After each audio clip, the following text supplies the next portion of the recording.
బేసిక్గా ఏమవుతుందంటే fast bowler గురించి మాట్లాడినప్పుడు ఎప్పుడు కూడా I clearly think of injuries ఏంటంటే it's part of fast bowlers life career short span ఉంటుంది కానీ ఆ కెరియర్లో యూనో కంబ్యాక్ చేయడం చాలా కష్టం అవుతుంది ఎందుకనంటే మనం ఒక ఫాస్ట్ బౌలర్ పరిగెత్తుకుంటూ వచ్చి జంప్ తీసుకుని ఆ ఫ్రంట్ ఫుట్ మీద ల్యాండ్ అయినప్పుడు మన బాడీ వెయిట్ 8 times పడుతుంది అనమాట ఆ నీ మీద.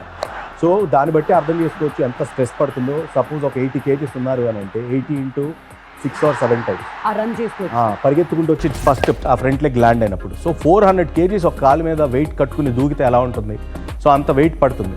సో కెరియర్లో ఇంజురీ అవ్వనంత వరకు బాగానే ఉంటుంది. ఇంజురీ అయ్యి రికవరీ పీరియడ్ ఉంటుంది కదా, అక్కడ ఎలా ఉంటుందంటే చాలా ఫిజియోలు ఉండొచ్చు, చాలామంది ఉండొచ్చు, చాలామంది నువ్వు మళ్ళీ ఫిట్ అవుతావు అనొచ్చు, కానీ ఇండివిజువల్గా వాళ్ళకి తెలుస్తుంది ఫిట్ అవ్వగలమా లేదా అని. ఒక పెద్ద క్వశ్చన్ మార్క్ ఏంటంటే మళ్ళీ నేను క్రికెట్ ఆడలేను అనే ఒక పాయింట్ ఉంటుంది కదా, అది మాత్రం అది ఏ క్రికెటర్కి అసలు అది తట్టుకోలేరు, అది రాకూడదు ఎవరికి కూడా. అండ్ బుమ్రా కంబ్యాక్ చేసిన విధానం మాత్రం హ్యాట్స్ ఆఫ్ చెప్పాలి. ఎందుకంటే తనకైంది బ్యాక్ సర్జరీ.